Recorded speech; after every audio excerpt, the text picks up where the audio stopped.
welcome, everyone, to the Split Take podcast, which is currently being published by the film Sync, SYNC. I would totally forgive you for thinking it's SINK, which is not much better than Sync. Film or SYNCH. Sync. Oh, I was like a sink, like, you know, the film sink. We're cooking and now we're cleaning our dishes, our metaphorical film dishes in the film sink. All around, not particularly a great name. Chandler and I have never been happy with it. We're working on it. FYI, we're working on changing that at some point. For the diehard fans. For the diehard film sink stands. Film sink stands. Film stink sands. Film stink. Film stink. The film stink. That'll be our new name. You heard it here first, folks. www.filmstank.com. The film mank. Film mank. You're just gonna get mank. We're gonna be lost. Full circle. Buried. So it's a win-win. You either get us or you get to watch mank. Maybe the only true win-win scenario in the world. Oh, we're glad to have it. But yeah, we are back here on another episode of the Split Take podcast. And this week we're going to be talking about A Touch of Zen, a Chinese martial arts film. And we're going to be talking about A Touch of Evil. Actually, no, just Touch of Evil, not A. I keep wanting to put A in front of that because of... Drop the A. Yeah.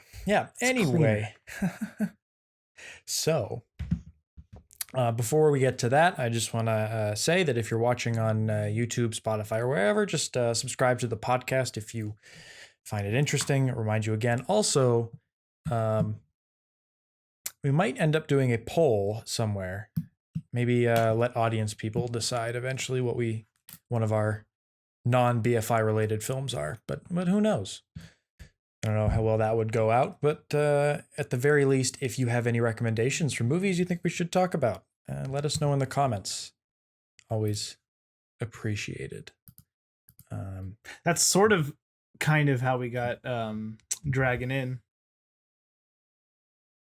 Kind of. Somebody suggested it to me.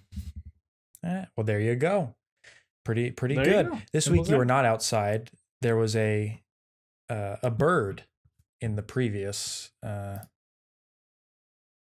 episode in the background because you were recording outside.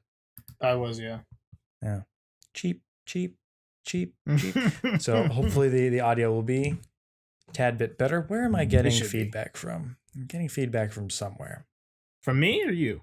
No. It's on my end. Don't worry about it. Oh, Is it Messenger being funny? Whatever. Quit. Well, okay, shoot the so messenger.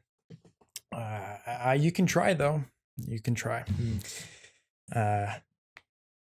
Well, I want to say there's more that I had to say. Oh, we technically have a Discord. I always forget that. I have put it in some of the podcast episodes in the show notes on the website, but I figure might as well announce it here if you care to actually talk to us. I don't know if anyone's out there that's like that, but there's a Discord if you're into that sort of thing. I'll put the link in the video description if you're watching on YouTube, and I'll put it in the show notes. For all the gamers out there. Yeah, you can even... No, you can't join us for Minecraft Monday, but you can join us for other stuff if you really want to. Well, we'll see if we like you. Yeah, that's an exclusive club right there. Number one, you have to like Mank. And that's then true. That's question number one on a 50 question litmus test. And then we go from there. But that smooth sailing if you like Mank, pretty much, though. Anyway, apparently Chandler's been watching a lot. So what have you been watching lately, Chandler? Honestly, I was going to say that I did watch a lot, but since we've recorded these pretty close together, not a lot recently. Because we recorded on the 27th of May. That was when we last recorded. And it's only the 2nd of June. So I only have a few. I literally only have 2. Oh, good. Perfect. Let's speed through Easy. them. We probably want to get to the meat of the episode anyway. Yes. Well, one of them is that I finally saw Back to the Future. Never seen it before. Saw it in a theater at Harkins in Tempe Marketplace. And it is very good. Wow. I can understand why people at a movie theater. It's one of those big movies that I haven't seen that I feel like I can only see in a theater, you know? I'd actually say it's one of those movies that you don't need to see in a theater, but I'm very happy that you did. It was great.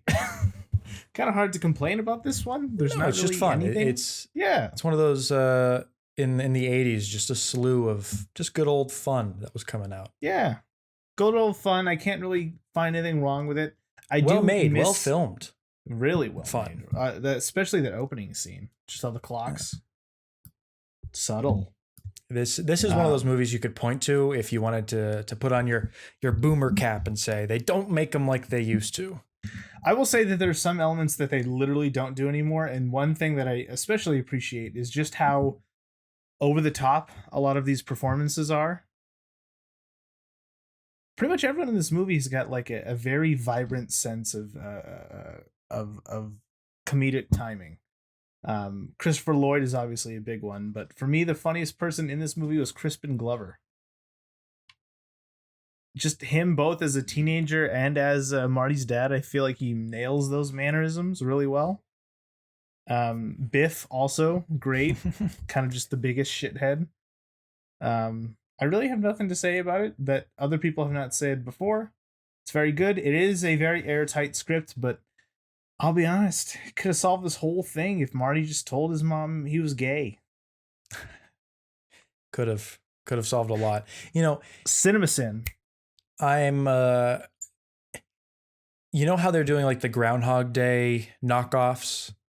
And knockoffs is a harsh word. It's I'm fine with them. I'm fine with that kind of thing. It's a subgenre. At this point, I feel like it's its own subgenre. It will become a subgenre once you do it enough. But like the first couple times you do it, it's a ripoff. And then once you get enough of a body of work, it becomes codified into something more than just ripping off. Yeah. The line between what you're ripping off from one thing to what you're... Anyway, I wouldn't mind the Back to the Future kind of narrative being ripped off in a similar way to like Palm Springs and Groundhog Day.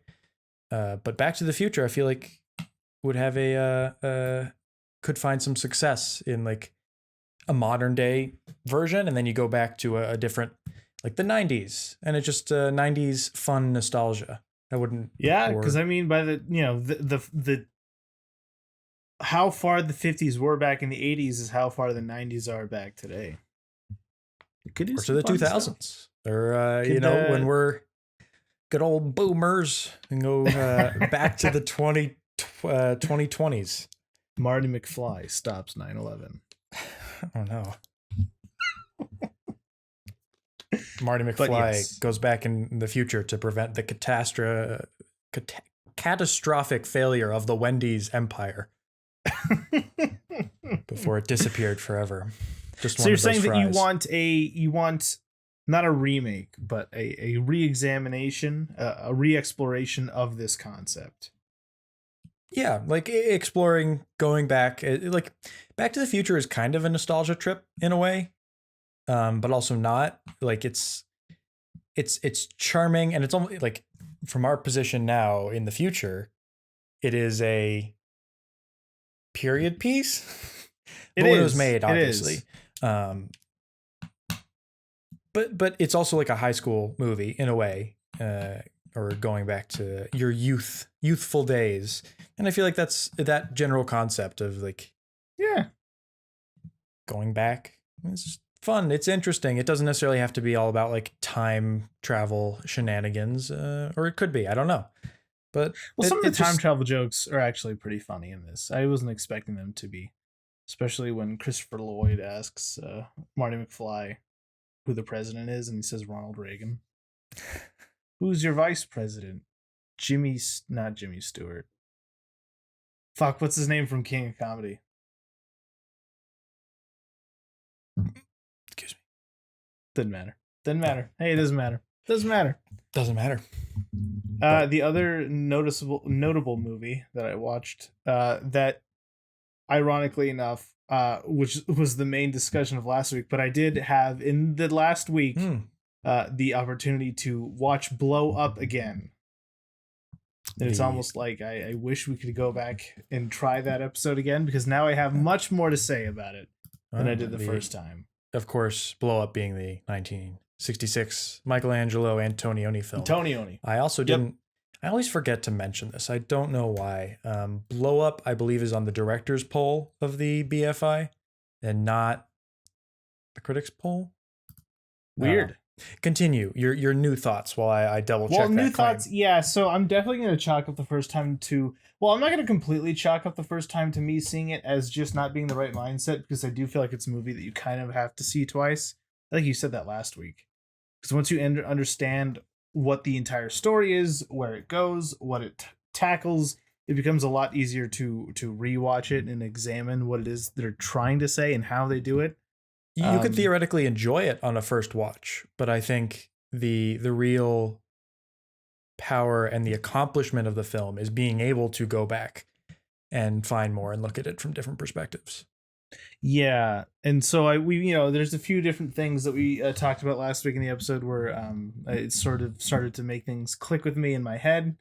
And usually when I have something like this where I'm like, I gotta watch it again, I put it off for a long time. But this is one of those where like the amount I was thinking about it was way more than usually sparks a second watch. So I had some time Sunday night, decided to watch it at like 7:00 p.m. or whatever. And yeah, I was much more appreciative of it this time around. Basically, the whole movie, again, like we said, is about this whole idea of the real versus the unreal. And how consumerism and this desire to basically consume everything around you sort of factors into that. I basically got the idea this time around that the main character, whose name is listed as Thomas, but I don't think they ever say his name. They don't, no.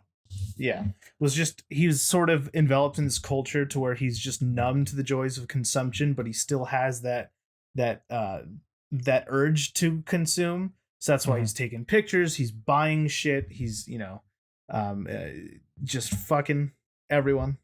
But you can tell he doesn't really enjoy it because I think a lot of it is that it's not real. The high that you feel from drugs aren't real.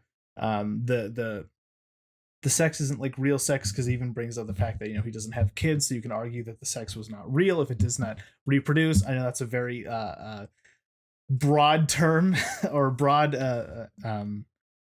definition of what sex is, but a huge part of it to me was that he is a guy who his whole living is photography. It's posing models, creating situations, capturing that manufactured reality and selling it to the point where he has no like real reality of his own. So when he takes these pictures in the park and he finds out that these pictures are real, they capture a real murder, something he went and saw was for real, it becomes this like unobtainable kind of thing to him. Unobtainable. It becomes something that is much more real and tangible than everything else around him. It's something that he can consume and still feel something towards.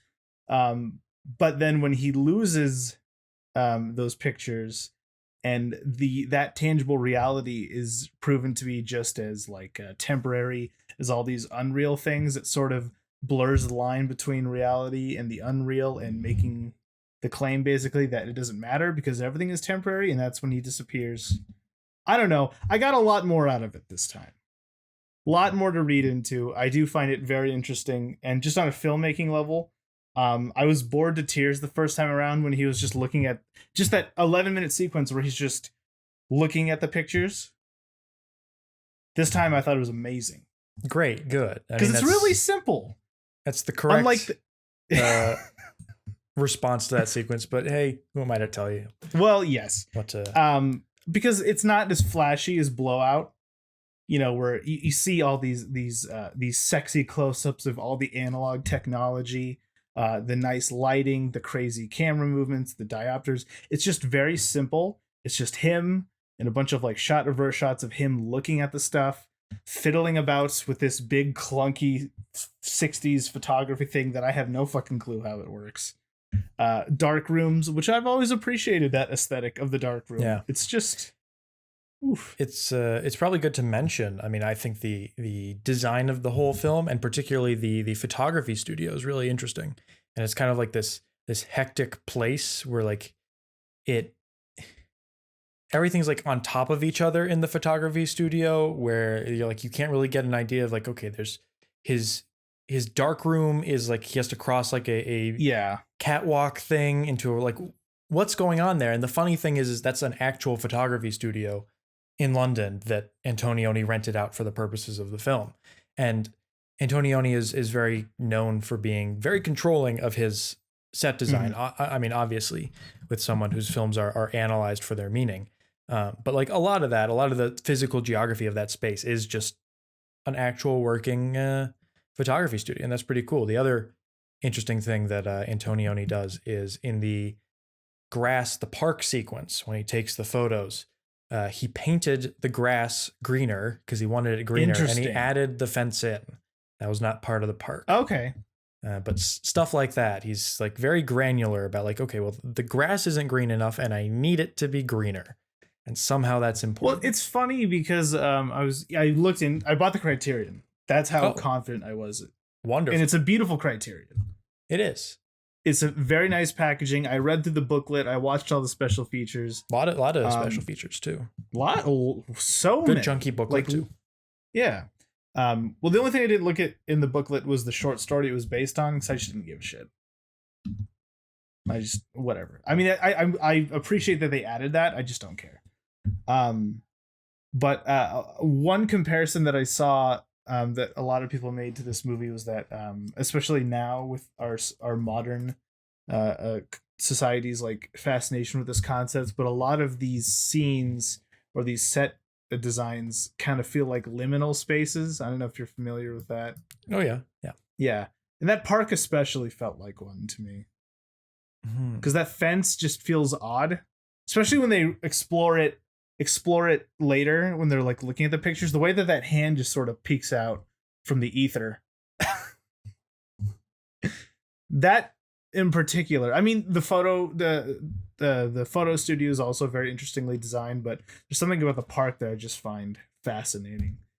And then they said something about like in the special features that the park that was in the movie was like some sort of, ancient civilization burial type thing. And at that, I don't give a shit about that though, because that kind of stuff, you can't really tell. It's like nice to know, but I don't get the sense of that from watching it. But there's very interesting locations, especially in the beginning. Yeah. And bank. Yeah. The other thing I would recommend for people watching Antonioni's films in general, and then Blow Up specifically, is there's a lot of like pairs or doublings or like juxtapositioning.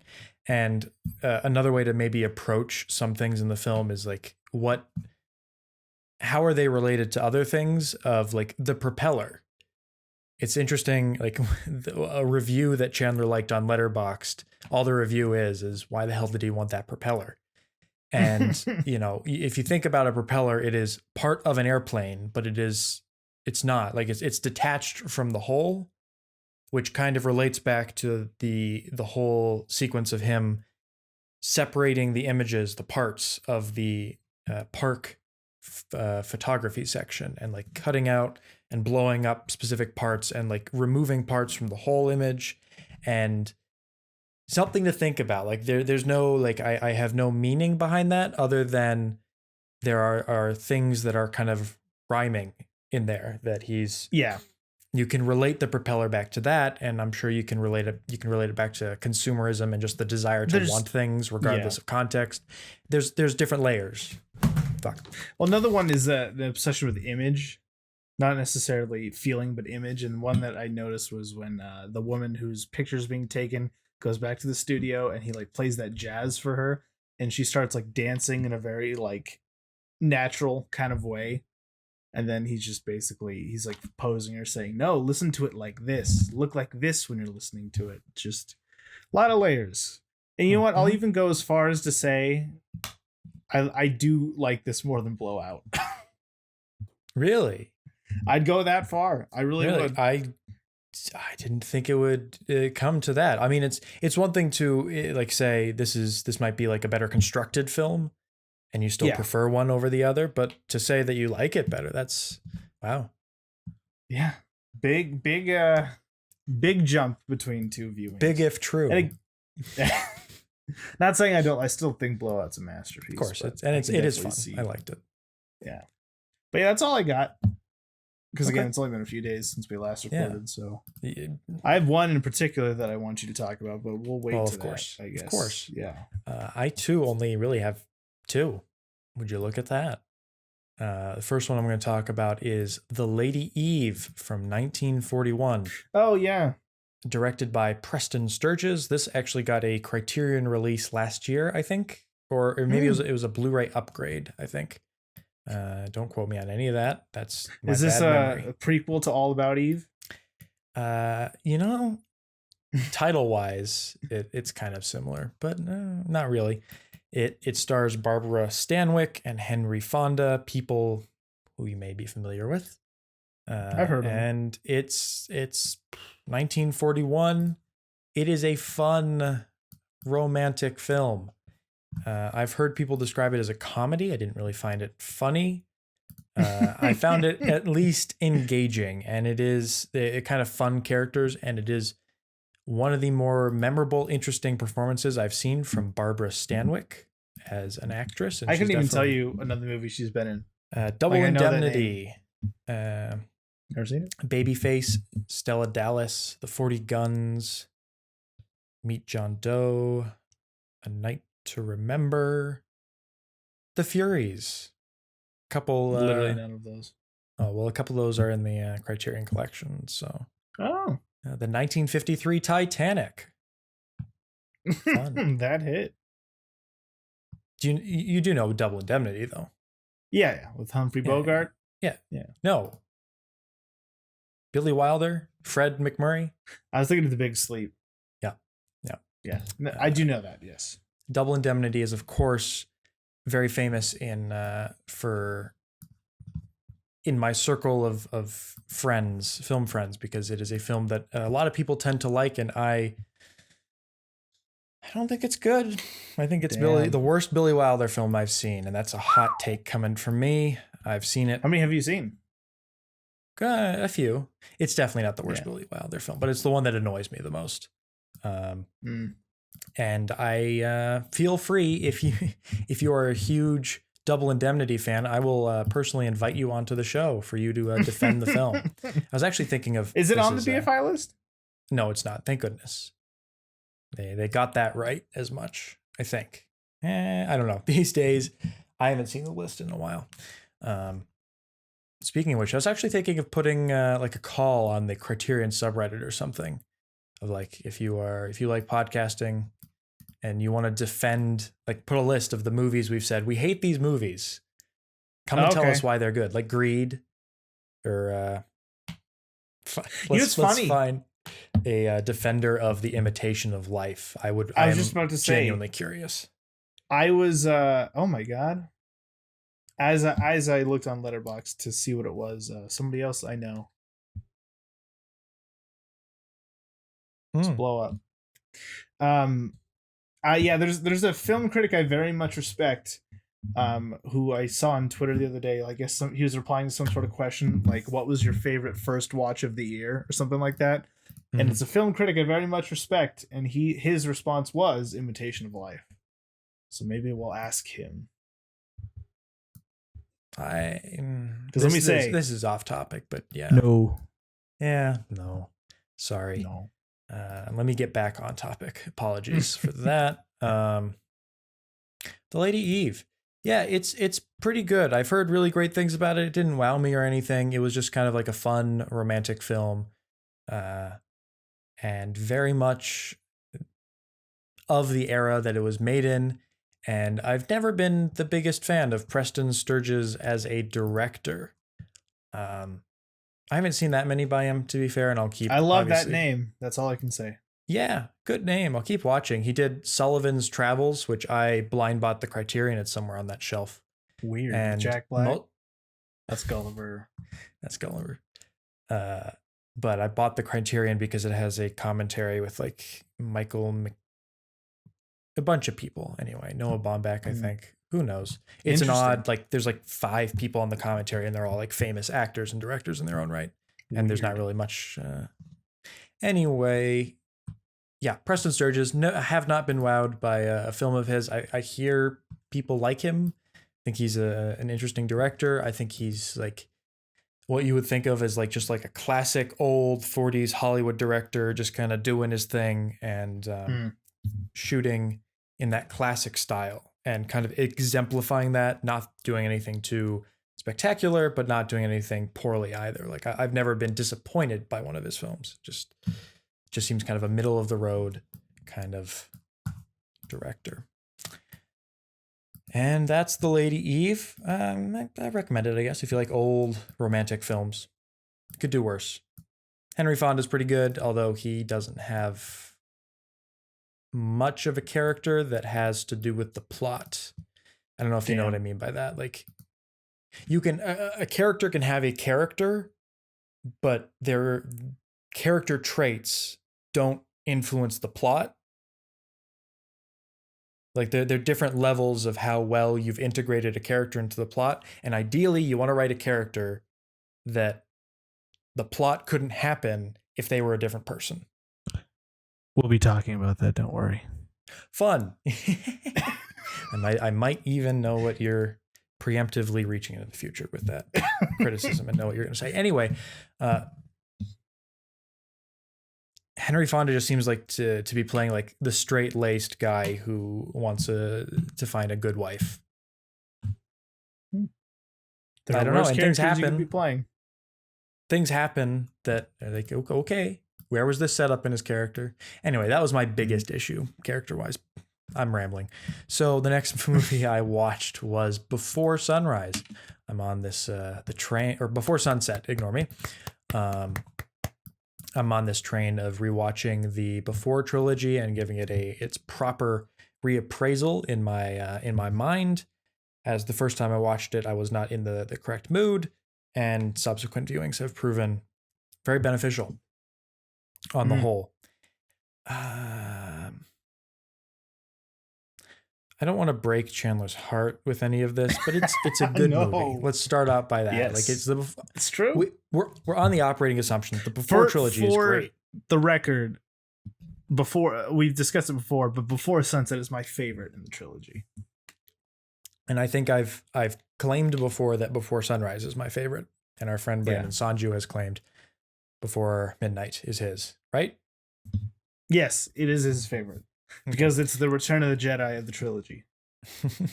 Perhaps we'll have a discussion. Another thing we could potentially ask him while we're on our drive to Los Angeles this weekend. Tomorrow, actually. Jesus. Yeah. I find them my main issue with Before Sunrise. God damn it. I can always do that. Before Sunrise. My main love of the film is that it is essentially continuous, that they meet and it's just the mise en scène of the whole thing is real time. And everything that you want, all those questions that you have in the interim between the first and the second movie, I think are properly addressed. They don't really leave any threads hanging, but they don't definitively, I think, answer all of those questions. I think that's the big appeal for it to me. I suppose. And I suppose also the issue is it doesn't fully justify itself in my mind as necessary, unfortunately. Other than you want to spend more time with these characters or the actors, because obviously Ethan Hawke, Julie Delpy, amazing. There's not a single fault with the performances whatsoever. I don't think it expands upon the meaning of the first film. And in fact, if you just watched the first one and didn't watch the rest of the trilogy, okay, you're fine. I'm hard disagree. okay, it's nice to see the story, but like Yes. the magic of the first one for me is the budding relationship. They're still new and there's some tension and there's kind of like a clear goal from the outset of like where the movie is progressing. Here it's definitely more just let's talk and see if how things go from there. So it seems a little more aimless in that way, not as a criticism whatsoever. Because that can be a benefit in your mind, depending on how you look at it. But for me, the issue, I suppose, was the characters seem less, I don't want to say likable, but some of the dialogue came across to me as not as kind of fresh and unique and as romantic. That's not the right words, but as the first one. And some of it felt like, okay, we need them to have conflict in their lives after they've been apart for all this time. Your life has been so terrible. Well, look at my life. I'm like, okay, it just didn't feel fresh. It didn't feel as inspired as the first one. And that could just be that maybe the night I watched Before Sunrise I was just really into it. And I was just looking at it with fresh eyes. Okay. Didn't you? You've seen it twice though. Yeah. Or twice. Sure. 3 times as in 2 times after the first one. I don't know. Right. But for some reason with any movie, there's always like it can hit you just right on one day. And then the next day, if you watch it, it's like just not the same thing. Right.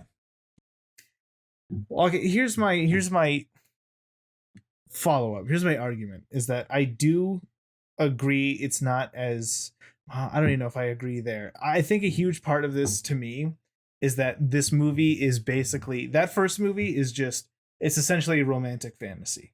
They're young, they're dumb, they're naive, they believe in these big ideas, and then 8 years later, they're still young. They're not, middle-aged or anything, but reality has set in a lot more. That's where I feel that these elements of, oh, my life is so bad, your life is so bad come in. But I feel like what this movie does really well is that it examines that sort of doughy-eyed youthfulness. And through that, it's basically a movie that asks the question, was this just naivety? Was this just us being budding romantics? Or was there actually something there? That's what they're asking themselves because they've gone separate paths. They've fallen in love with other people, or if they've had relationships past this one, they haven't worked out. Is it them, or is it because they missed their chance 8 years ago? It's a movie that to me has a lot to do with like regret, but it's not like Before Midnight where they're so old that they don't.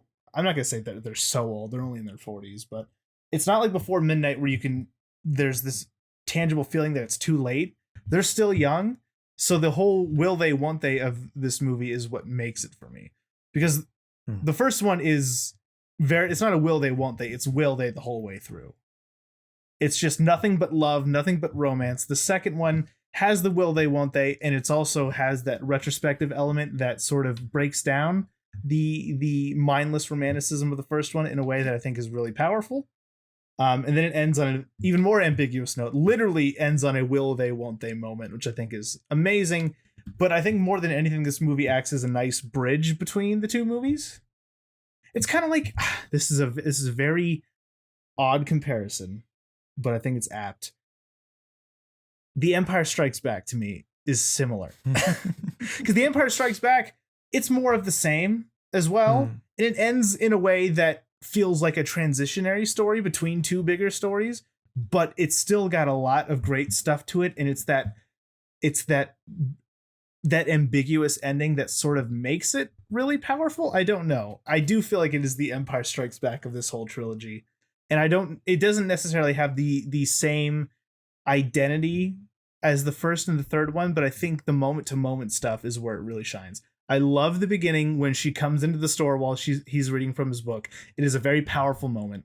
There's like a good 30 to 40 minutes. It's, it's all catching up. And by the time that you get to like the boat, you start to wonder, okay, is this literally just the first movie again? Because they're very similar. It's almost like they haven't missed a beat.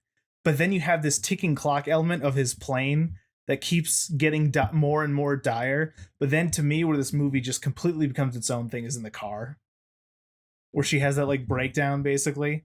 Mm-hmm. And then the rest of the movie, I think, like from the car scene to the end of it, where they're just in her apartment, I think is just absolutely wonderful. But yes, I agree with you in that it doesn't necessarily have its own unique identity like the first and the third ones, but I do think it's necessary for the overall arc of the trilogy. Yeah. I mean, it could, well, obviously, yes. I mean, the trilogy, it works.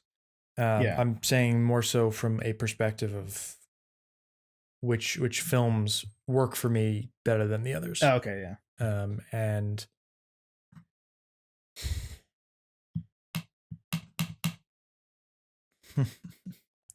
I like it. I didn't need that further retrospective reflection after the ending of the first one. Like that was a added bit of nuance or commentary that wasn't necessary. Like the whole point of the end of the first film is like, will they or won't they get together after a year? And I don't know, like part of me is like, I dislike them answering that question entirely. Like I don't think that's the right move to do. I think you can have them get together years later and ignore the answer of that question. But I think answering it kind of like, at least like coming off of the high of watching Before Sunrise and be like, holy shit, this is a great movie. And really feeling it this time. That just got me off maybe on the wrong foot with the whole thing. Cause I also felt like this time around, Jesse's, especially in the beginning when he's answering the questions about the book, he is like, oh, he's just an author talking it out of his ass about this stuff. Especially when he talks about his new book where it's like takes place entirely with a pop song. It's so eye rolling, but I think it's eye rolling in a charming way. And I could see how you would feel that. It wasn't charming this time around. And perhaps I just need to watch them not as a trilogy, but as separate installments, which I think they actually work better that way. Of like, you watch one and it's like Before Sunrise is its own contained film. It is. It's easily I think it'd be hard most contained to argue that it needs a follow-up at all. Like it didn't ask for one. And I think Richard Linklater would agree with you. He just happened to later say, this was fun. Let's do it again. And that's fine.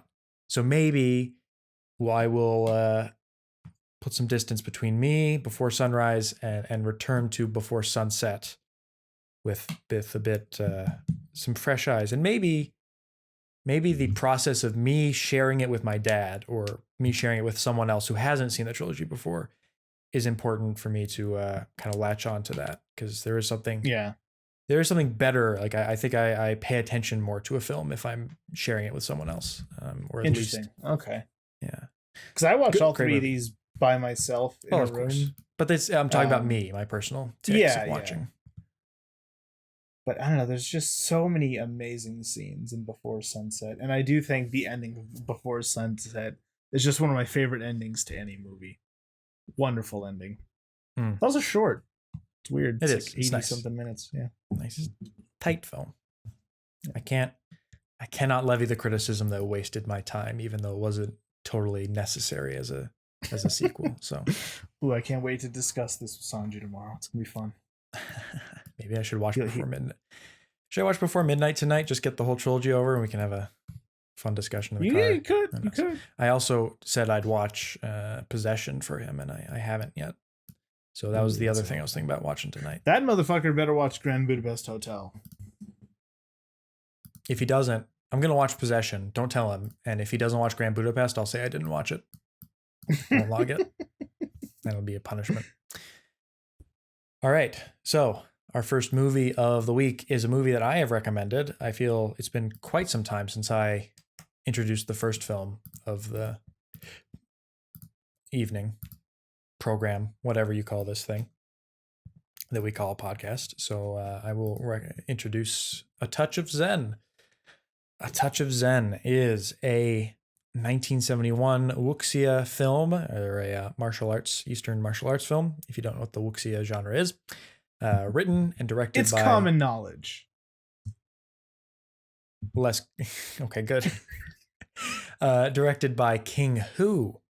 It is based on a classic Chinese story, and it's set in the Ming Dynasty. Is it really? Yeah, based upon. But I think I'm sure King Hu took a lot of liberties. With that being said, King Hu was, as a director, it was very particular about getting the time period and the historical accuracy of his Chinese periods correct. So who knows?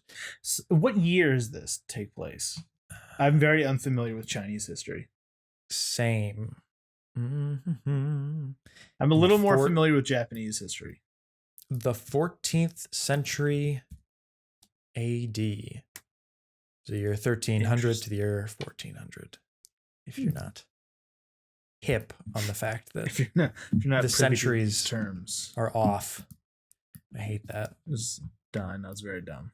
Anyway, so it is let me pull that back up. It's about a kind of timid small town scholar artist named Gu.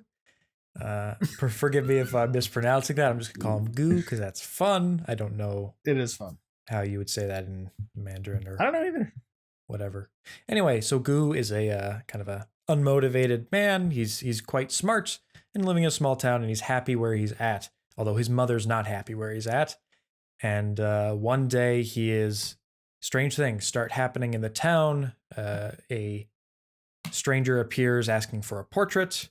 There's a woman moves in to the haunted fort next door. And from there, action and things and intrigue. A lot of things happen. With the Chinese court and eunuchs and monks and lots of characters that you would find familiar if you watched other King Hu movies. Yeah. So that is A Touch of Zen. It's a long movie. It's 3 hours, almost exactly. Mm-hmm. And yeah, that's a good start for an introduction. I feel like there's plenty of interesting historical context I could get into real quick. But seeing as how I've seen this film before, and this is Chandler's second King Hu movie, I believe this is perfect. Like not often do I get to introduce a director in the way I would recommend them be introduced to people. And I think we talked about this during Dragon Inn. I said Dragon Inn is a perfect place to start with King Hu. And I don't think A Touch of Zen is necessarily the best place to start. I think it's good to go from Dragon Inn to A Touch of Zen to kind of get into that style, because he is not, as a Chinese director and someone who's very familiar with like Chinese theater, Chinese art, and the Chinese methodology of storytelling, the way he constructs A Touch of Zen is not exactly conventional per se in some respects. And I can levy some criticisms along those lines, but at the end of the day, I do like the film, and I'm curious as to what Chandler thought of it. I liked it. I liked it more than I liked Dragon Inn. Everything I saw was good. There was just too much of it. It's a very, I don't want to say convoluted, because that's a negative term, because I felt like everything that happens had its place in the story, but it was very oddly structured, mainly in terms of perspective, because it starts as Gu's story, and then it switches perspective to not even the woman that they're looking after, or the Eastern Depot's trying to get, but the people that she fraternizes with as they leave and find monks. It's odd, because the movie, I feel like, doesn't really have a consistent narrative to me. But that's not necessarily bad, because I felt like every narrative avenue it explored was open and closed. I don't think there's any hanging threads. It didn't forget about things. It just introduced so many things that it's hard to really tell what this movie was about. The biggest thing to me is that it begins as a story about Gu. And his whole thing is that he's happy where he is. He's a portrait maker. He likes that life. It's simple. It works for him. His mother does not. His mother wants him to marry and become a state official. His contentness with his life led me to believe that this is going to be a story about sort of defying parental ancestral expectations and living your own life. But that's not a very Eastern thing. No. So then the movie then becomes about him wanting an heir, getting an heir, and then defending the heir. It's just very odd to me. The motivation behind Gu, I think, is consistent, though not consistently presented or emphasized. Like, I think the he's not looking for an heir. Like, I'm not sure that's particularly his goal, even. Like stated in the beginning, I think that's more of his mother's goal, for him to get married and to kind of move up in the ranks. But he's very much someone who is content and is happy where he's at. And the film is almost like he's moving away from his Zen, if that makes sense. His titular Zen. His titular Zen, yeah. I could get into the analysis of that, but that would be spoilers. But the thing with A Touch of Zen is that it's a film that the first time I watched, I think it's probably the first King Hu movie I watched, and I wasn't necessarily totally on board with it. And it is a movie, like, as I was just describing with the Before trilogy, that I need to be in the right mood for, because it is a very atmospheric film filled with gorgeous nature shots, and King Hu is more than willing than I think any Western director to just stay too long in one place, or we would describe it as staying too long, lingering. And I think that's the point. I think that's what he's going for. And so this can sometimes be infuriating to watch.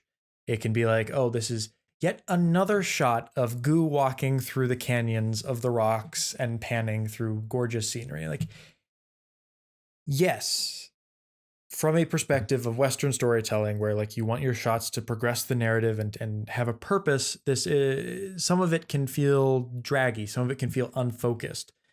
But there's other times when I'm really into the narrative, or I'm feeling the kind of placid nature of what's going on, and the not interested in the lack of concern about the plot. When that's when I can like let the feeling of the film take over. Because I think the thing the film does best is create this wonderful, moody atmosphere and introduce interesting, complex scenarios where it's not about necessarily about what's happening, but it's about the intrigue and the kind of historicalness of the whole situation. And later on, it's about creating these moments in nature of Zen and in fighting, of making a point. Because I think the film doesn't really come to a point until the very end, and even then, the point is obscured. So I can see like also the mixed reaction, and it's kind of meandering nature, which I think it is perhaps more streamlined than you might give it credit for, except for one particular instance where I can point out later on in the film that I think the narrative logic kind of breaks down in a way that didn't need to happen. Well, when I say that the story is convoluted, I don't necessarily mean that it has a lot of unnecessary twists and turns. I mean it more so in a way that the information is presented is not very economic. So there's some scenes that just they add to the story, but they take up whole scenes for things that could be done in like 2 seconds. There's a lot of scenes about the Eastern Depot's corruption spreading towards the rest of the government around this area, and a lot of meetings between people talking about getting these other people. And it's just all these scenes where we don't have our main characters. Sometimes I was struggling to find out what was going on. Because it's a very simple thing where, okay, Eastern Depot wants this woman because she threatens to unearth or show people their corruption or whatever. That's easy. That's easy to understand. But there's so many scenes in which they explore that idea from unnecessary perspectives that it makes the story needlessly difficult to follow at points. But I do think that the story as a whole has a solid beginning, middle, and end, and I feel like the characters grow and change. It's just a matter of there being too much. But again, even the things that I feel are superfluous to the story, I don't mind watching because, like you said, it's very well presented. It's got an excellent atmosphere, especially towards the end. Because I felt like the last 20-30 minutes of this movie were masterfully done. Yeah, there's like, this is one of those films that its reputation precedes it, for those who know.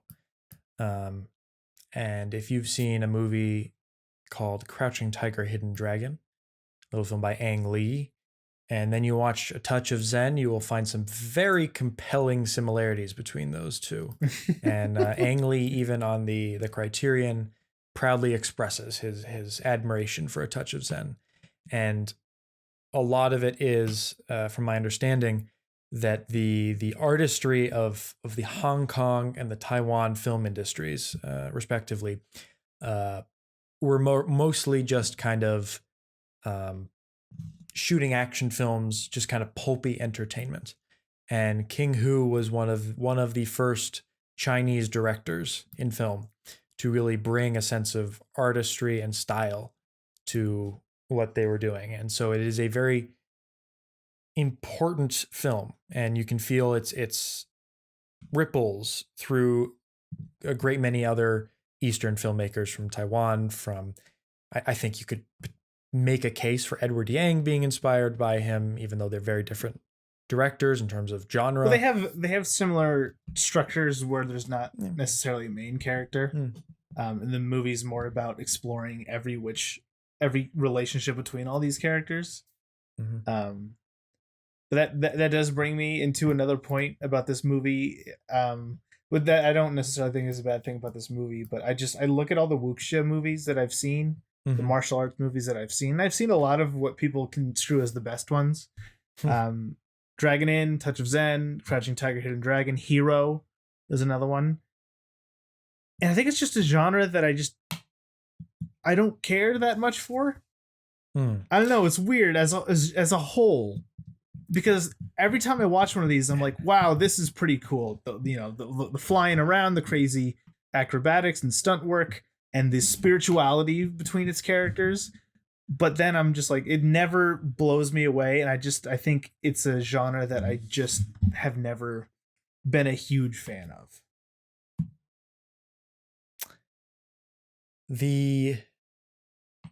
I think the exception for me is Crouching Tiger, Hidden Dragon. That's a film that connects with me emotionally, but I think I would generally agree with you that a lot of these Eastern martial arts films do tend to remain distant. And I'm hesitant to bring up a topic that I've been kind of exploring on my own for quite some time and writing about, with the intention of maybe making something about it. But there's an interesting difference in storytelling. And I'm not even going to call it an Eastern versus Western thing.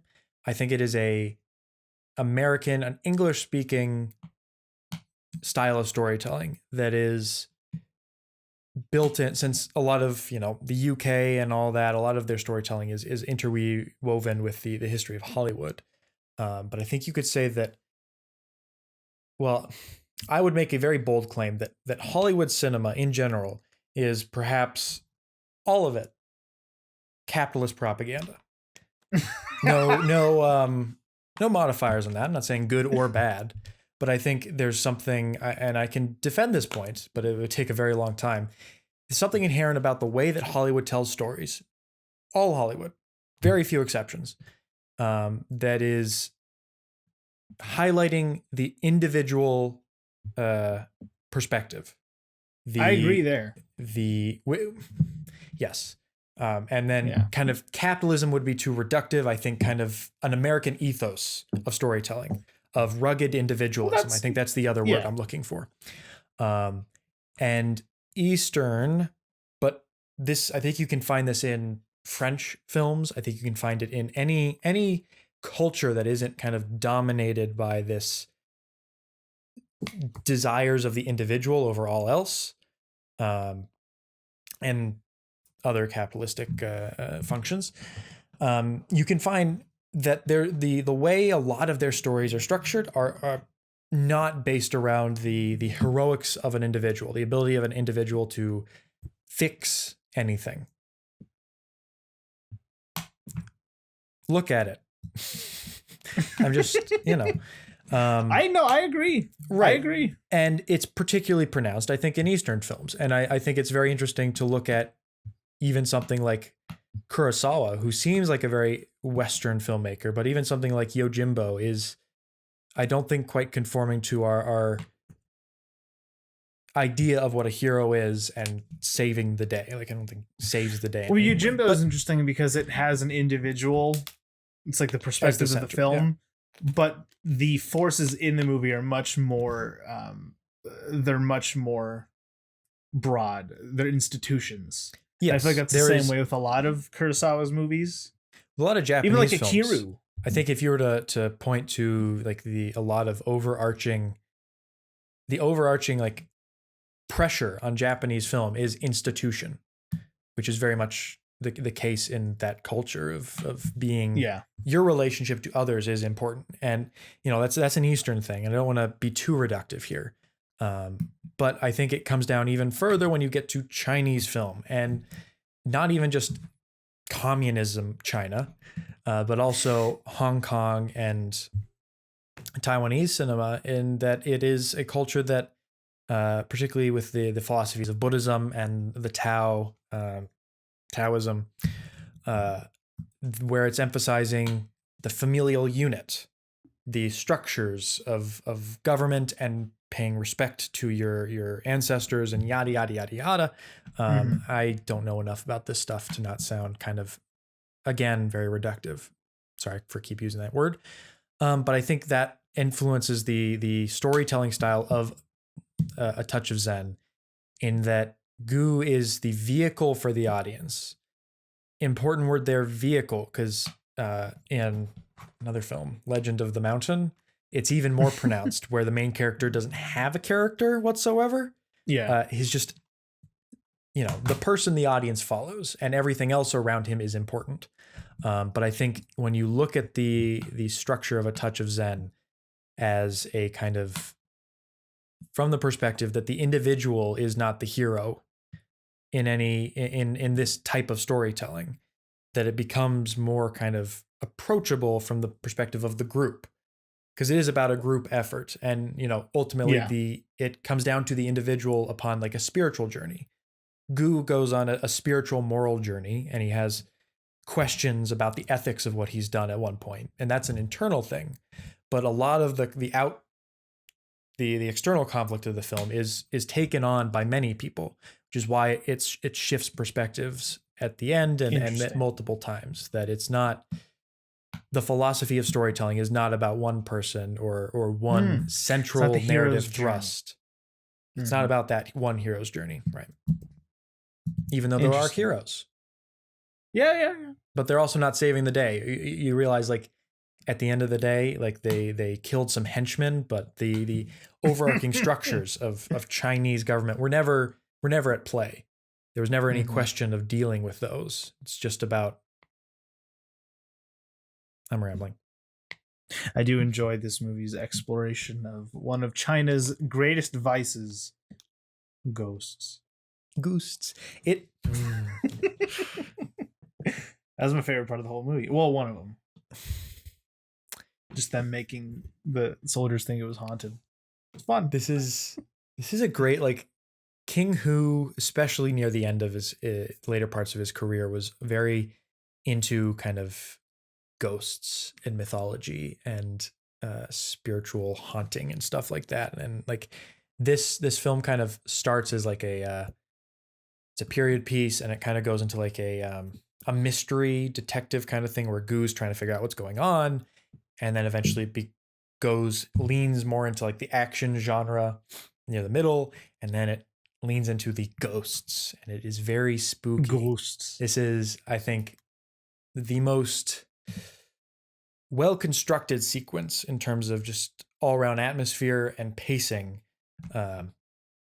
Is the extended 16-minute fort fight where they lure the villains and their soldiers into the fort and convince them that it's haunted as a tactical ploy for them to.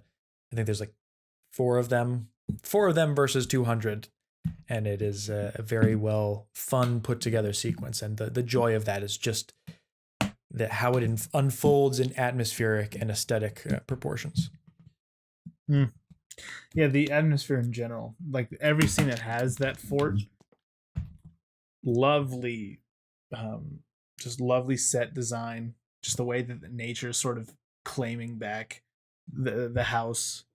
You got vines pouring through the windows and moss growing in all the doors, and lots of fog. Kind of like Antonioni, where there's a lot of heavy symbolism in this, although it's not dense like Antonioni is, where it keeps recontextualizing itself. This is just it's heavy use of nature is important to what I think the story might be getting at, and how it frames some shots. It's very interesting that the film starts off with a close-ups on spiders and insects trapped in the web, and that has metaphorical resonance with what goes on in the film. Yeah. Also, at least compared to Dragon Inn, a lot more light on martial arts. Yeah, I feel like the martial arts aren't as flashy in this, especially towards the end, where it's they're all fighting that monk, and the monk's fighting style is basically that he doesn't want to fight. Just every single move is a deflection, it's a parry, it's some sort of subduing move. And yeah, aside from a few different sequences, the scene where she basically runs up bamboo and torpedoes at them, I mean, that part's fun. Well, yeah, and a lot of it's based on Chinese theater, Peking theater. Yeah. The music cues. This was the case in Dragon Inn, and it's doubly the case for Touch of Zen. Lots of trampolines in this movie. Lots of trampolines. My favorite thing in the world, and it's terrible. It's a terrible effect on all accounts, but I love it, are the arrows. Whenever they fire bow and arrows, they're just someone is cuts to shot, and it's very clearly someone off screen just throwing arrows. There's no accuracy whatsoever. It's charming, especially so many weird scenes where they'll shoot 3 arrows at a time. Mm-hmm. But it's funny because then when they leave the bow, they're not Phoom! They're just Yeah, it's great. It's like in Stalker when they're being shot at, and you can clearly tell that someone's just throwing rocks in the water next to them. That's machine gun fire. I mean, I can see why people would feel that's, quote unquote immersion breaking, but I thought it was a lot of fun. At some point you should give it a pass. You don't have to, I should say. And in particular, King Hu was working on a limited budget. There's not much infrastructure in Taiwan at this time to make films, and a lot of it was very compressed. I think somewhere in one of the bonus features, he might have had 24 extras at most. And there's a lot of soldiers and a lot of scope to the film, but he makes do with, when you really look at it, he makes do with good use of locations and good use of just reusing what he has. Especially the end, because like I said, the ending I think is amazing. That fight with the Buddhist monks in the forest, but also at the end, the final scene where the Eastern Depot official kills the Buddhist, but then the Buddhist gives him a demon punch or something. It's a very interesting effect where basically he sees negative vision, I guess. I don't know. That whole last 5 minutes is very trippy. Yeah, King Hu likes to do that. I don't know if you noticed not the similarities, but a stylistic thing where at the end of Dragon Inn, the one eunuch, there were shots of insane. Everyone running around him, and he's going, and there's the music's doing weird things, and there's double exposure shots, and I think he just likes that at the end of going let's go full crazy. It's stylistically, the film has an arc. Like he waits until the end to really use the kind of punchy effects and new techniques, which is good. It's the ending is it defies easy explanation in terms of like what exactly is happening. I feel like I'm just gonna say spoiler alert, even though we're already in the spoiler territory. I mean, it's pretty clear that the main monk dies and ascends to some level of Buddhahood or whatever you would call it in Buddhism. Buddha heaven. Buddha heaven. And he's reached enlightenment. But from there, like the negative image, what does that represent? Does that represent like the guy has entered into hell, or he's entered into he's seeing pure Zen and can't handle it because he's so evil, or what's going on? And there's birds. I love the bird sound effect where they're just kind of like they're cawing, but it's like resonant, and it's just. I do one Eastern storytelling method that I do very much enjoy. Happened in Dragon Inn, happens with a lot of anime as well. I do love a movie that just ends at the climax. That's fun. Well, climax happens, done. I also think it's like Dragon Inn is almost comical the way that one ends. This one has a lot more brevity, a lot more room. That's not me being facetious. I do enjoy that movies that just end when they should. Bye. Whiplash is another famous example. Movie's done. Time to go. Leave. Well, it's interesting that I like the way this movie is paced in terms of like its action sequences, because it really takes its time to build up to that and isn't in any hurry to get anywhere. And I do think that the information is doled out in an interesting way, because I think on repeat viewings, I just am interested in following like the intrigue of like knowing where the plot goes. How is it presented? Because it is presented in a unique way. And I think it's potentially confusing, but ultimately I don't think that is the case. And with the end, it's almost like stripped back. I'm not sure how to really describe the structure, but like the fight at the fort is the main battle sequence of the film. And it is almost a very long denouement at the end, tying up loose ends. And you get to a fight between the third level Eastern Depot agent guy, and yet another villain is introduced. It's weird. Which is a weird storytelling decision, but I appreciate it for like it's a film that feels entirely different, like a different ethos of storytelling, of King Hu as someone who is very integrated in Chinese art and theater and all that, poured all that knowledge into A Touch of Zen. And even though some of it doesn't work for me because I'm so used to other kinds of storytelling, and there's some places that I think he could have been more efficient, I respect the film so much, and I like watching it because it's like experiencing that storytelling from a different perspective. But it's fun. It's nice. You said this is your favorite King Hu? Might be. I really Legend of the Mountain has been growing on me. Raining in the Mountain's pretty good, which is on the Criterion Channel at the moment. Did you see, by the way, that Criterion has a Letterboxd account now? I do. I just followed it, actually. Well, it's interesting because one thing that they do is they make lists on what's about to leave the channel. Oh, good. Oh, they're making those lists. Now I don't have to do it myself. I don't have to go through and just for the record, 3 movies that are leaving the end of the Criterion Channel in June, or the end of June, that I want to see. Babylon, Patton, and Investigation of a Citizen Above Suspicion. I've seen 2 of those. Yeah.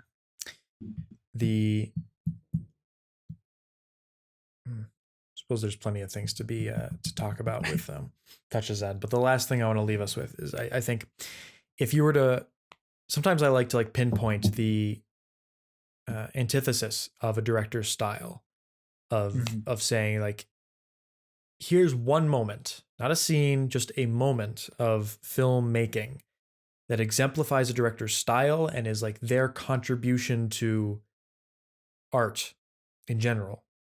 An interesting example is Kieslowski's Three Colors trilogy. In Blue, not even my favorite of the trilogy, there's a moment in that film where Juliette Binoche has a sugar cube, and she holds it in her coffee and lets the coffee like seep up into the sugar cube. Mm-hmm. I don't know if you remember this. And there's like a flute playing in the background, but like it is a moment that every time I watch it, it is just like pure cinema. And like there's only he could have done that. And there's whole stories behind just that moment and how it was directed, but not the point. The point is if I were to like pinpoint the greatest moment, the greatest thing that King Hu has ever done is the arrival of the Buddhist monks at the end in the third act. Like, honestly, like I think it's one of the singularly greatest pieces of film editing and like one of the greatest moments of you have our the lady and the other general who are fighting the eunuch or the Eastern Depot guy, and they're losing, and suddenly the Buddhists arrive and you see them. King Hu likes to shoot into the sun a lot, which is very unique. Not a lot of directors do that. But you see the Buddhists, and there's it's just magic. Like, it's pure movie magic of the Buddhists jump off this rock and kind of float over, and it cuts to the river and the trees swaying, and it uses like a Buddhist bell, and it's just, every time I watch it, I'm just like, this is what movies are made for. And I almost watched the movie just for that moment and just for that ending scene, because obviously everything with the Buddhists are my obviously the Buddhists scenes. are the best characters. They are, even though they have no character. No, they don't. But they have personality. In no personality, but plenty of character. Their unflinchingness is their character. They don't have an arc because they don't need an arc. They figured themselves out. Yeah. They know what they're about. The only thing left is to die, to bleed golden blood, and advance to nirvana or whatever Ascend. It is. Ascend. Yeah. It's a fun movie. I like to watch it. It doesn't feel like 3 hours. Every once in a while. No. I think Gu is a fun character. There's not much going on there, but he's fun. No. I like his mother. Especially when he goes crazy. He's laughing. That's a great scene. It is a great scene. Atmosphere. This is a movie that I feel like I would like to return to whenever, if I ever like start to film my own projects again, is just like go big or go home. That's what I think King Hu does, is he just leans into creating atmosphere of landscapes, setting, yada yada yada. Hello, Chandler's sister. Good movie. Touch of Zen. I recommend it. Yeah, it's good. I liked it more than Dragon Inn. It's very good. There you go. I recommended it specifically because the title is similar to our second film, which is the BFI pick of the week. Chandler, take it away. Well, this week's BFI pick is Touch of Evil, directed by Orson Welles. It is a movie about a bomb that goes off at the Mexican-Texas border. A border town. Somewhere, some border towns in the South of America. It's basically a movie about Charlton Heston, a Mexican actor who's playing a Mexican man, as we all know, who is trying to find out just who set off this bomb, all the while Orson Welles is fatly doing the same thing. It's basically a movie. It's a very noir. It's a movie about corruption, shady deals, sketchy towns. It is another in a long list of Orson Welles projects that was cut without his okay. And weirdly enough, I went into this one, I was looking around. I don't own the movie. I've seen it a few years ago. I watched the director's cut when I first saw it, because I think I watched it from a less than legal stream. and I was looking around and I couldn't find anywhere to rent it that was the director's cut. I only was able to watch the theatrical cut. So, with something like Magnificent Ambersons in mind, I'm like, oh, is this going to be like butchered? Is this going to be like the shadow of a great movie? But, watching the director's cut or the theatrical cut, it's not that bad. I can't think of anything that felt like very theatrical, or I couldn't see any part of the movie that where I'm like, that is the studio. It all still felt like Wells to me. I don't know which version you watched.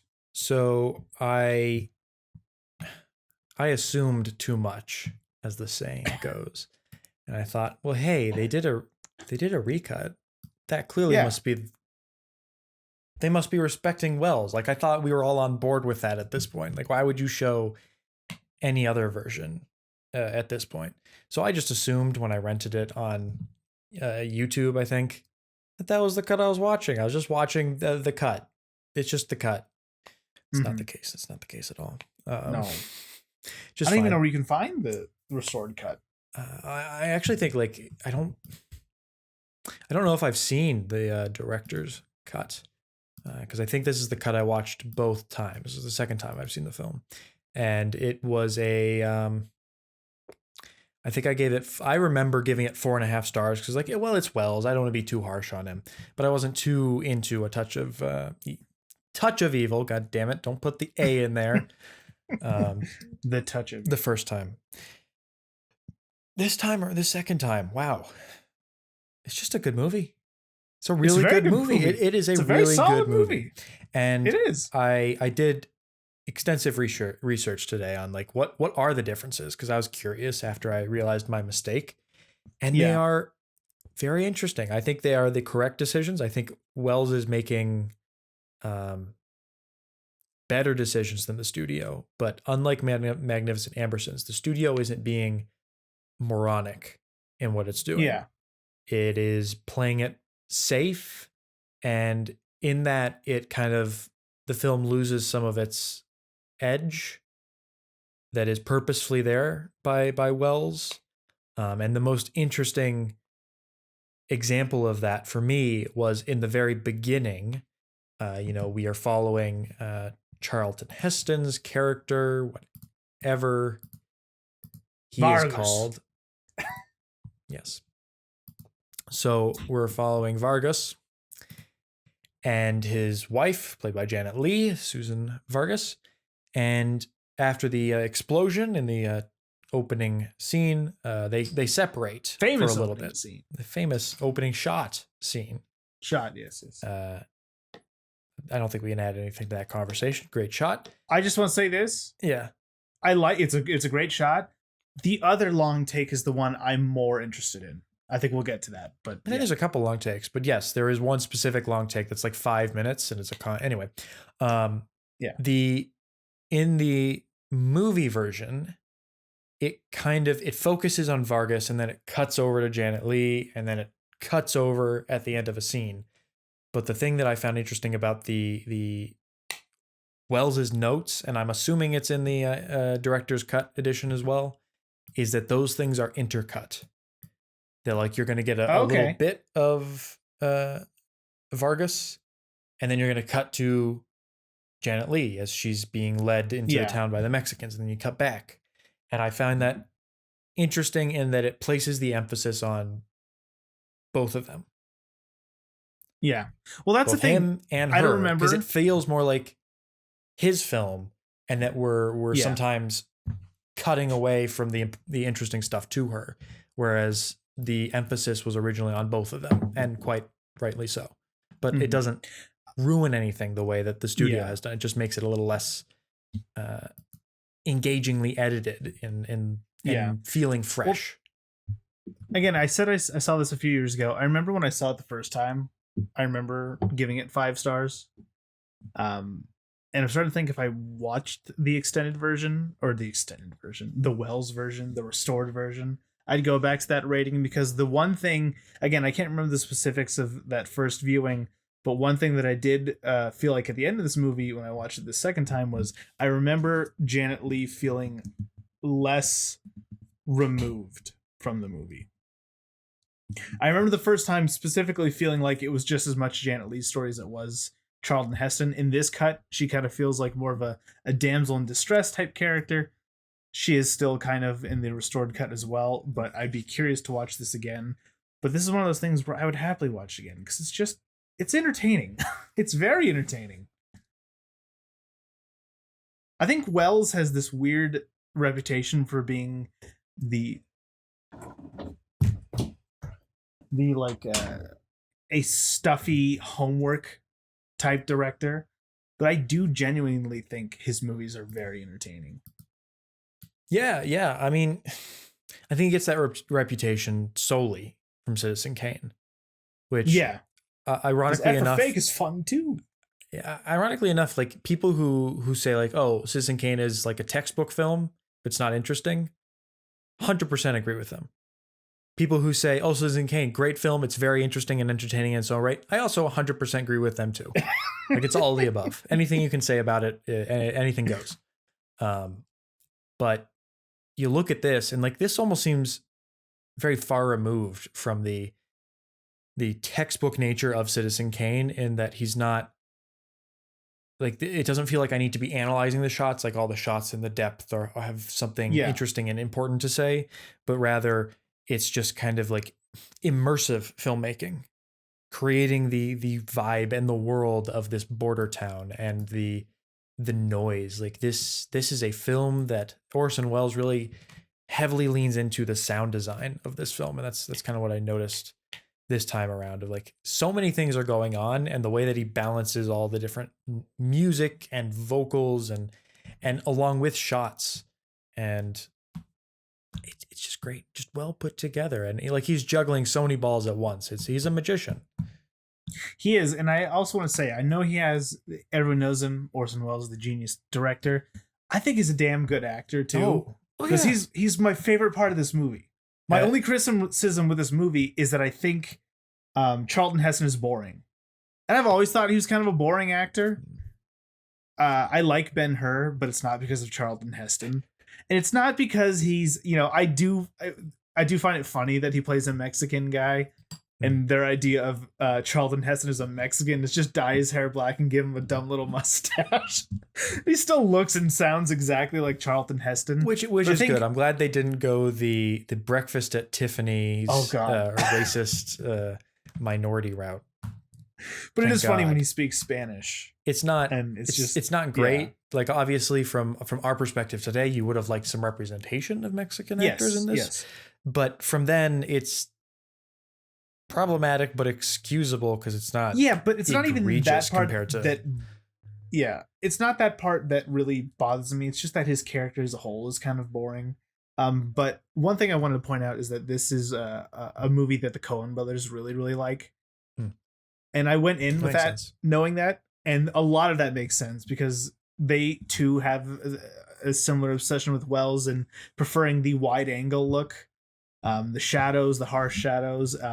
But this one in particular feels Coen Brothers-esque because every single character in this who has like a line of dialogue is an interesting and memorable character with their own like easily definable quirks.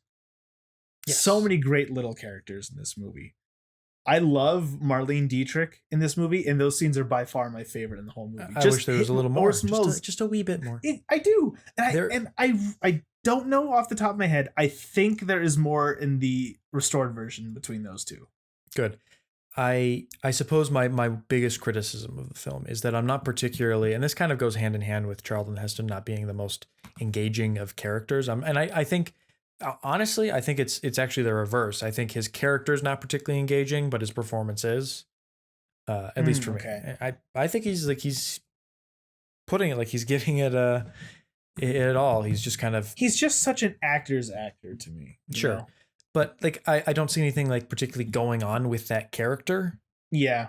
And I would have liked some emotional investment on my part of like a reason to care. Like I care about Janet Leigh, her character, a bit more than I do even him.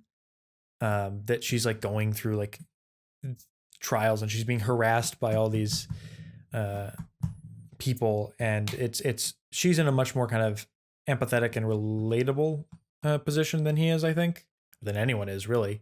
But I think the real shortcoming of the film is that at the end there's a line, and I'm just going to operate under the assumption that this is a Orson Welles line from Marlene Dietrich, where she's like lamenting Orson Welles' death. And I'm like, wow, I would have really liked it if we saw a little bit more humanization of Hank Quinlan as a character. Yeah. Because he comes across as just this terrible, terrible policeman. Like no redeeming qualities whatsoever. And I think there's little hints of it. I agree. Like he's picking up drinking again. Like he's a pitiable character in almost every sense. And you really get that towards the end. But I would have liked to just, and perhaps that goes along with Marlene Dietrich's character, of just a little bit of like who and why he has become the way he has become, or even just showing some kindness or something that says he's not this absolutely terrible man who's just framing everyone around him for crimes. Yeah. Well, yeah, because I honestly think a huge part of why I like those scenes with Orson Welles and Marlene Dietrich is because I feel like without those scenes, he's completely horrible. Right. Those scenes humanize him. Yeah. Yeah. Those scenes humanize him in a way that, for me, I think in the end makes him I don't want to say sympathetic character because he's a fucking bastard, but I do feel sad when he dies. Because, you get enough of more of that feeling. You get, he has his own demons. You get a sense that his wife was strangled. He's an ex-alcoholic, a current chocoholic. And those scenes in is it a brothel? Is that what it is? That's what it felt like to me. Whatever it is. I love that music, by the way, that plays on the piano. The self-playing piano. Yeah. That's great. Yeah. It's just, it has such a nice, mentally visualize the music itself and hear it. I added it to my cinema playlist today because I think it's great. That's a good addition. But yeah, those scenes are just so melancholic, and you can see just the way Orson Welles looks at her. There's like little hints, little glimmers of the man he used to be, the man we'll never see. But what I do find it very interesting about this movie is the ending, where he was right. Technically, he was correct. His hunch was correct, but it doesn't matter because he went about it in the complete wrong way. I have this list that I've been adding to over the past year on my Letterboxd, and the list is aptly called "Not All Cops Are Bastards." Just movies with cops that are that exemplify what the police should do. I think Charlton Heston is that guy. Guilty until proven innocent, maybe even to a fault. He's a little too naive, because obviously the man he is so quick to defend did turn out to be guilty in the end. And of course, the other not. Can you guess maybe what another Not All Cops Are Bastards movie might be?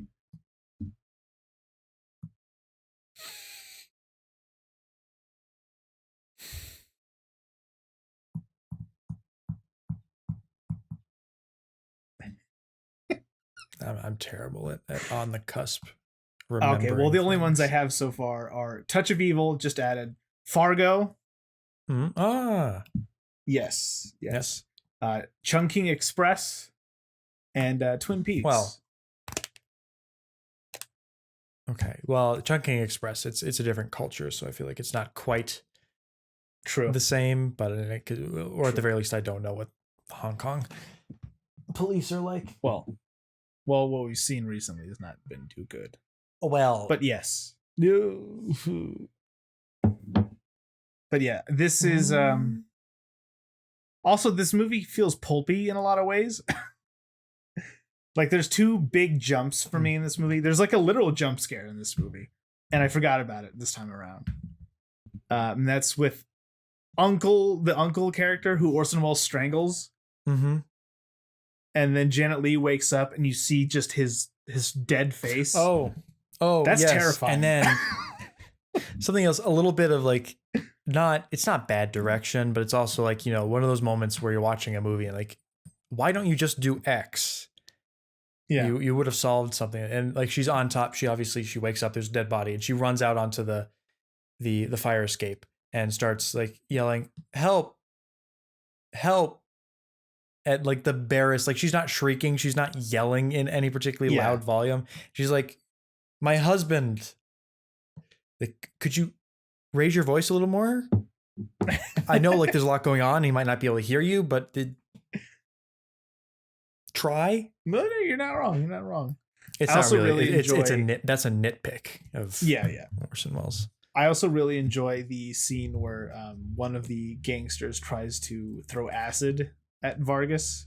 Because it's just that shot of the acid hitting the poster. We're like, whoa. It looks like, I mean, it has to be real acid. Just the way it burns. But, yeah. Give me 2 seconds and we'll finish up the conversation. Right back.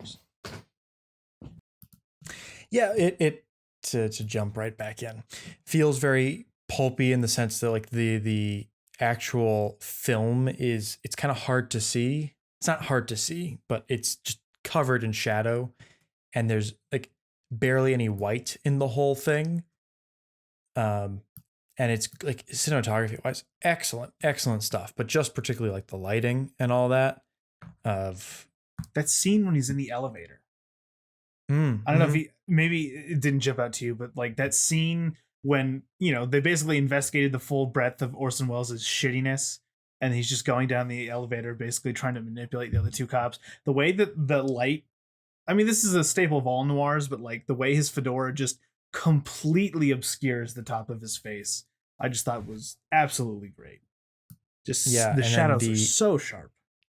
The other thing of like pulpy, almost disgusting film is at the end, that this time around the thing that really stuck out to me in terms of great filmmaking was the climactic sequence of Charlton Heston has wired not Vargas's whatever his name is, I don't remember his name. Hank Quinlan has wired his partner with a wire. No, Vargas wired, and he's following Quinlan's partner. Yes, Vargas wired Quinlan's partner, yes. And he's following them with the receiver, and he's like crawling over these oiled derricks, and it's very like tactile and disgusting, and you can't see anything. Like, where are they going next? What does he have to crawl over next? And it ends up with Charlton Heston is going through the river and is like holding the receiver above him, and it's echoing. Another great use of sound. Very inventive. Like it doesn't like, it's not immediately like dense, again, to repeat myself from earlier. It's not like dense narrative information like it is in Citizen Kane, but it's all there to like create an atmosphere in a way that I think proves it as another work of Orson Welles, where he's just pushing what is capable artistically, that I think almost all noirs that I can think of are not using the full breadth of cinema and of the tools and the filmmaking that they can. So I think, I don't know, if we were to answer the question of does it deserve to be on the BFI list? See, this is where I'm conflicted. Because it's a very, very good movie. And I think the only thing for me that's keeping it is that I do think there are better Welles movies that deserve and are already on the list. And although, also, as a noir, it doesn't necessarily do anything revolutionary. It's just a very, very good noir. I love Welles' style, but we will be discussing more influential Welles movies. And if, even if we're not talking about Citizen Kane, I think I would put F for Fake on here over Touch of Evil. I'm going to ultimately say no. And this is a hard no to say, because I do really, really like it. There are better Welles. There are more influential Welles. There are more unique Welles. It's just a matter of that, really. But I do wholeheartedly recommend this movie. I think it's one of his best movies and just one of the best noirs, period. Also, I feel like if you were to put this on the list, and I think we were both in agreement that The Third Man should be on the list, they seem very similar. And I think if it's more of like one or the other, I'll put The Third Man. Touch of Evil is a close second. Although I will say, I do like Quinlan more than I like Harry Lime. I disagree.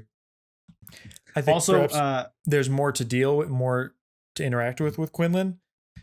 Harry Lime's very much he's more of an enigma in that film, quite purposefully. Okay, but I think he's sticks out more in my mind. But that's also. Did you catch Joseph Cotton's role in this movie? No, what was it? he was the mortician. It was odd. He was very heavily made up to the point you couldn't even tell it was Joseph Cotton. He's only in one scene, and he's the makeup makes him look 30 years older. Yeah. It's odd. You know, if I was being charitable, I would say yes. Yes, it does deserve to be on the BFI list, and mostly because like I'm thinking about it, at least on a filmmaking level, which I think is important. I can't think of like much better representations of the genre. And I mean, obviously, you need multiple representations of a genre. You can't. There's not 100 genres to fill out a BFI list, so you can't have like one of every genre. But so multiple film noirs is perfectly acceptable, and like it's Wells. And for what I was talking about, like how he's using lighting and sound and directing and all that together is just it's great. I mean, it is, the cliche is saying, oh, go watch Citizen Kane if for film school. For film school, go watch Touch of Evil for film school. Like I think this is perhaps a much more approachable film and a very good film to learn from in terms of just making a mood of just kind of putting it all out there, especially like during the cinematic scene where, language. Hank Quinlan murders the uncle, the Mexican drug uncle. Mm-hmm. That's just, wow, what fun filmmaking. Like when the camera's like following them around and the lighting and everything. Like I just think of these moments. I'm thinking of the filmmaking, not so much the storytelling, which I think leaves something to be desired in terms of investment. But yeah, that's why I'm putting it maybe cautiously on here. It's not. I think I do agree with you. Ultimately, I'm not like I just want to be sort of devil's advocate and say it is really good and is one of the best films ever made. I agree, and I'm going to say no for now. But I'm going to make the reservation that I will see the extended version again, and then I will have my definitive answer. Because I feel like a lot of our criticisms could be addressed in that cut. But yes, point is, maybe it is an absolutely wonderful movie. Yes, definitely deserving of the acclaim. And if you want a good, if you're in film school and you want the perfect example of stop fucking cutting. Look at we brought it up earlier, but we didn't talk about it. The 5-minute shot. It's a conversation in the hotel room, and it is just constantly reframing the action. The hotel room ways. Or the apartment? The hotel room. Which or long apartment, take were you whatever it is. About? Is it an apartment? Where they find Hector? Yeah, where they find the guy and the girl. Yeah. It seemed a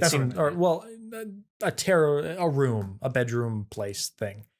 Doesn't matter. It's a 5-minute take. You can find the whole thing on YouTube, but it's just like, all around great directing, great use of like the camera and the director using everything to focus your attention, especially on the very important dynamite and the box. That's the blocking is magnificent. Such a good scene. Yeah. I know the opening scene is the flashier one. It's the more memorable one, and that is a great scene. It's a great way to open it. Yeah. But just the nuances of that apartment scene in particular, just a lot more interesting to me. And I think it's more of a technical achievement, quite frankly, because like with the opening scene, you have a town and you direct them, and there's a lot of moving parts, obviously, but you have a lot of room. Yeah. A lot of room to work with, a lot of room for error in that. I mean, you're in a cramped space, and it's 5, 6, like 8 actors all doing things, coming and going, blocking, staging. You have to get the camera position right, and it's all in this confined space. Mm-hmm. Brilliant. Brilliant. Well, that first one too. The first one is all movements, camera movements, actor movements, car movements. Obviously, that's very difficult. But in this one, so much of it is performance. Because imagine going through like the first 4 minutes and then Wells doesn't nail that slap. Yeah, the whole take is ruined. And Wells is such a big part of that scene that he just needs to command it in the right moments, in the right ways. And yeah, it's just masterful filmmaking. Maybe it does deserve it. I don't know. I'll give you an update next week. I got to think about it more. Right, it's great. Well, it's pretty great. Yeah. Orson Welles. I didn't specifically say it, but I do agree with you. Orson Welles is a ton of fun. Great performance in this. And what else is there to say? Next week on the Split Take podcast, no idea what we're doing. Goodfellas, I thought. Or do we not decide? Yes. Goodfellas. We're doing Goodfellas next week. That is, I'm not sure if it's next on the list, but it is at the very least something I think we are going to talk about together. And that'll give me some time to schedule some guests that will be coming soon to the podcast, including the return of the one, the only Daisuke Beppu, who we go back in the yes, so excited. Currently talking about figuring out with Daisuke what we're going to be talking about. Might just be a fun conversation. Who knows? Go see our review of A Brighter Summer Day if you'd like to hear our previous conversation with Daisuke on the podcast. Great YouTuber. Check out his YouTube. Wonderful YouTube. Anyway, Goodfellas next week. We'll pair it with something, maybe a Scorsese film, but that's about it. So thank you for listening. Like, comment, subscribe. Do something. The huge. Let us know if you've seen a King Hu movie and what your favorite Orson Welles movie is, if you want, or if not, we'll see you later.